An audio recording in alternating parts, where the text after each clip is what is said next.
नमस्ते दोस्तों, मैं मनीषा। जैसे कि हम सुप्रसिद्ध उपन्यास चंद्रकांता पढ़ रहे हैं, जो बाबू देवकीनंदन खत्री जी द्वारा रचित है। इस उपन्यास के भाग 1 के बयान 1, 2, 3 हम पढ़ चुके हैं। तो चलिए आज शुरू करते हैं भाग 1 बयान 4।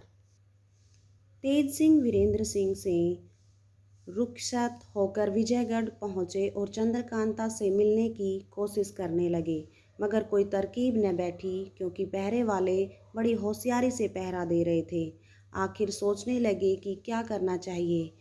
रात चांदनी है, अगर अंधेरी रात होती तो कमंद लगाकर ही महल के ऊपर जाने की कोशिश की जाती।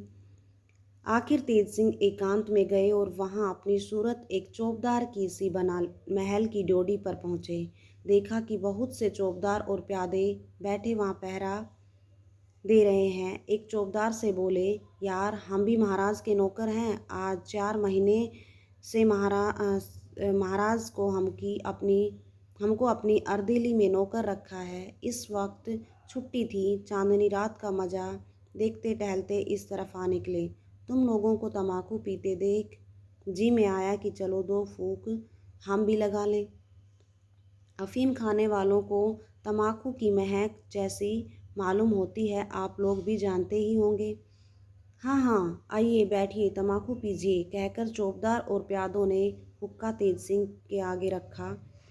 तेज सिंह ने कहा, मैं हिंदू हूँ, हुक्का तो नहीं पी सकता। हाँ, हाथ से ज़रूर पी लूँगा। यह कह चिलम उतार ली और पीने लगा।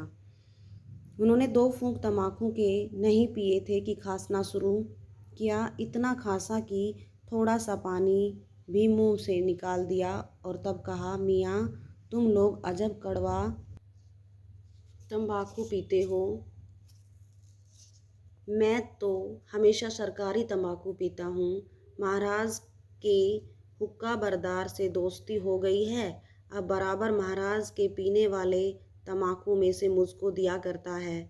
अब ऐसी आदत पड़ गई कि सिवाय उस तम्बाकू के और कोई तम्बाकू अच्छा नहीं लगता।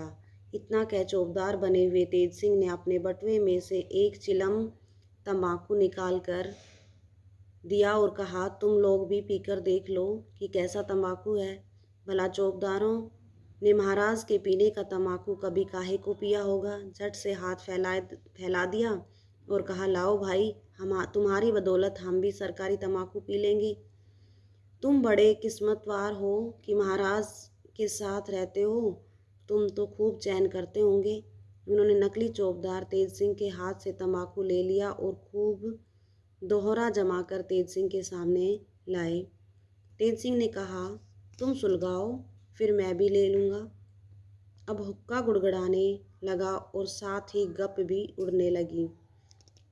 थोड़ी ही देर में सब चौबदार और प्यादों का सिर घूमने लगा, यहाँ तक कि झुकते झुकते सब औंधे होकर गिर पड़े और बेहोश हो गए। अब क्या था, बड़ी आसानी से तेज सिंह फाटक के अंदर घुस गए और नज़र बचाकर बाग में जा पहुँचे। देखा कि हाथ में रोशनी लिए सामने से एक लौंडी चली आ रही है। तेज सिंह ने फुर्ती से उसके गले में कमंद डाली और ऐसा झटका दिया कि वह चूं तक न कर सकी और ज़मीन पर गिर पड़ी। तुरंत उसे बेहोशी की भूखनी सूंघाई और जब बेहोश हो गई तो उसे वहाँ से उठाकर किनारे ले गए। बटुए में से सामान निकालकर मोमबत्ती जलाई और सामने आईना रख अपनी सूरत उसी के जैसी बनाई। इसके बाद उसको वहीं छोड़ उसी के कपड़े पहन महल की तरफ रवाना हुए और वहाँ पहुँचे जहाँ चंद्रकांता चपला चंपा 10-5 लौंडियों के साथ बातें कर रही थी। लौंडे की सूरत बनाए हुए तेज सिंह भी एक किनारे जाकर बैठ गए। तेज सिंह को देख चपला बोली, क्यों केतकी, जिस काम के लिए मैंने तुझको भेजा था, क्या वह काम तू कर आई जो चुपचाप आकर बैठ गई। चपला की बात सुन तेज सिंह को मालूम हो गया कि जिस लौंडी को मैंने बेहोश किया है और जिसकी सूरत बनाकर आया हूँ, उसका नाम केतकी है। नकली केतकी, हाँ, काम तो करने गई थी, मगर रास्ते में एक नया तमाशा देख तुझसे कुछ कहने के लिए लौट आई हूँ। चपला, ऐसा? अच्छा, तूने क्या देखा, कह। नकली केतकी, सभी को हटा दो तो तुम्हारे और राजकुमारी के सामने बात कह सुनाऊं। सब लोंडियाँ हटा दी गई और केवल चंद्रकांता, चपला और चंपा रह गई। अब केतकी ने हंसकर कहा, कुछ इनाम दो तो खुशखबरी सुनाऊं। चंद्रकांता ने समझा कि शायद वह कुछ वीरेंद्र सिंह की खबर लाई है, मगर फिर यह भी सोचा कि मैंने तो आज तक कभी वीरेंद्र सिंह का नाम भी इसके सामने नहीं लिया। तब यह क्या मामला है? कौन सी खुशखबरी है जिसे सुनाने के लिए यह पहले से ही इनाम मांगती है? आखिर चंद्रकांता ने केतकी से कहा, हाँ हाँ इनाम दूंगी, तू कह तो सही, क्या खुशखबरी लाई है? केतकी ने कहा, पहले दे दो तो कहूँ, नहीं तो जाती हूँ। यह कह उठकर खड़ी हो गई। केतकी के ये नखरे देख चपला से न रहा गया। वह बोल उठी, क्यों री केतकी, आज तुझको क्या हो गया है कि ऐसी बढ़ चढ़कर बातें कर रही है? लगाऊं 2 लात उठ के? केतकी ने जवाब दिया, क्या मैं तुझसे कमज़ोर हूँ जो तू लात लगाओगी और मैं छोड़ दूँगी? अब चपला से न रहा गया और केतकी का झोंटा पकड़ने के लिए दौड़ी, यहाँ तक कि दोनों आपस में गुथ गई। इत्तेफाक से चपला का हाथ नकली केतकी के छाती पर पड़ा, जहाँ की सफाई देख वह घबरा उठी और झट से अलग हो गई। नकली केतकी हंसकर, क्यों भाग गई? आओ लड़ो। चपला अपनी कमर से कटार निकाल सामने आई और बोली, ओ अयार बता, तू कौन है? यहाँ तो अभी जान से नहीं तो अभी जान ले डालती हूँ। इसका जवाब नकली केतकी ने चपला को कुछ न दिया और वीरेंद्र सिंह की चिट्ठी निकालकर सामने रख दी। चपला की नज़र भी उस चिट्ठी पर पड़ी और गौर से देखने लगी। वीरेंद्र सिंह के हाथ की लिखावट देख समझ गई कि यह तेज सिंह है, क्योंकि सिवाय तेज सिंह के और किसी के हाथ वीरेंद्र सिंह कभी चिट्ठी नहीं भेजेंगे। यह सोच समझकर चपला शर्मा गई और गर्दन नीची कर चुप हो रही, मगर जी में तेज सिंह की सफाई और चालाकी की तारीफ करने लगी। बल्कि सच तो यह है कि तेज सिंह की मोहब्बत ने उसके दिल में जगह बना ली। चंद्रकांता ने बड़ी मोहब्बत से वीरेंद्र सिंह का खत पढ़ा और तेज सिंह से बातचीत करने लगी। चंद्रकांता, क्यों तेज सिंह, उनका मिजाज तो अच्छा है। तेज सिंह, मिजाज क्या, खाक अच्छा होगा, खाना पीना सब छूट गया, रोते रोते आंखें सूज आई, दिन रात तुम्हारा ध्यान है, बिना तुम्हारे मिले उसको कब आराम है। हजार समझाता हूँ मगर कौन सुनता है। अभी उसी दिन तुम्हारी चिट्ठी लेकर मैं गया था, आज उसकी हालत देख फिर यहाँ आना पड़ा। कहते हैं कि मैं खुद चलूँगा। किसी तरह समझा बुझाकर यहाँ आने से रोका और कहा कि आज मुझको जाने दो, मैं जाकर वहाँ बंदोबस्त कर आऊँ, तब तुमको ले चलूँगा, जिससे किसी तरह का नुकसान न हो। चंद्रकांता, अफसोस तुम उनको अपने साथ न लाए, कम से कम मैं उनके दर्शन तो कर लेती। देखो यहाँ क्रूर सिंह के दोनों अयारों ने इतना उद्यम मचा रखा है कि कुछ कहा ही नहीं जाता। पिताजी को मैं कितना रोकती हूँ और समझाती हूँ कि क्रूर सिंह के दोनों अय्यार मेरे दुश्मन हैं, मगर महाराज कुछ नहीं सुनते, क्योंकि क्रूर सिंह ने उनको अपने वश में कर रखा है। मेरी और कुमार की मुलाकात का हाल बहुत कुछ बढ़ा चढ़ाकर महाराज को न मालूम किस तरह समझा दिया कि महाराज उसे सच्चों का बादशाह समझ गए। वह हरदम महाराज के कान भरा करता है। अब वे मेरी कुछ भी नहीं सुनते। हाँ, आज बहुत कुछ कहने का मौका मिला, क्योंकि आज मेरी प्यारी सखी चपला ने नाजिम को इस पिछवाड़े वाले बाग में गिरफ्तार कर लिया। कल महाराज के सामने उसको ले जाकर तब कहूँगी कि आप अपने क्रूर सिंह की सच्चाई को देखिए। अगर मेरे पहरे पर मुकर्रर किया ही था तो बाग के अंदर जाने की इजाज़त किसने दी? यह कहकर चंद्रकांता ने नाजिम के गिरफ्तार होने और बाग के तहखाने में कैद करने का सारा हाल तेज सिंह को कह सुनाया।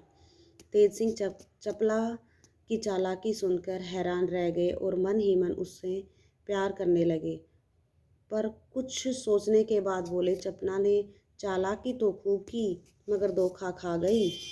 यह सुन चपला हैरान हो गई। हाय राम, मैंने क्या धोखा खाया? पर कुछ समझ नहीं आया।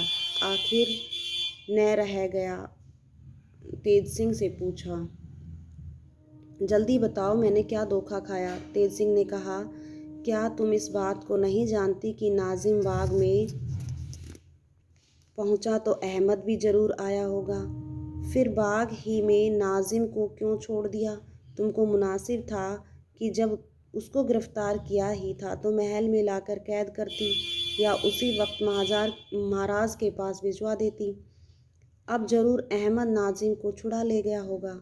इतनी बात सुनते ही चपला के होश उड़ गए और बहुत शर्मिंदा होकर बोली, सच है, बड़ी भारी गलती हुई, इसका किसी ने ख्याल न किया। तेज सिंह, और कोई क्यों ख्याल करता? तुम तो चालाक बनती हो, अय्यारा कहलाती हो, इसका ख्याल तुमको होना चाहिए कि दूसरों को। खैर, जाकर देखो वह है या नहीं। चपला दौड़ी हुई बाग की तरफ गई। तहखाने के पास जाते ही देखा कि दरवाज़ा खुला पड़ा है। बस फिर क्या था, यकीन हो गया कि नाजिम को अहमद छुड़ा ले गया। तहखाने के अंदर जाकर देखा तो खाली पड़ा हुआ था। अपनी बेवकूफ़ी पर अफसोस करती हुई लौट आई और बोली, क्या कहूँ, सचमुच अहमद नाजिम को छुड़ा ले गया। अब तेज सिंह ने छेड़ना शुरू किया। बड़ी अय्यार बनती थी, कहती थी कि हम चालाक हैं, होशियार हैं, ये है वो है। बस एक अदने अय्यार ने नाकों में दम कर डाला। चपला झुंझला उठी और चिढ़कर बोली, चपला नाम नहीं, जो अब की बार दोनों को गिरफ्तार कर इसी कमरे में लाकर बेहिसाब जूतियां न लगाऊं। तेज सिंह ने कहा, बस तुम्हारी कारीगरी देखी गई। अब देखो मैं कैसे एक एक को गिरफ्तार कर अपने शहर में ले जाकर कैद करता हूँ।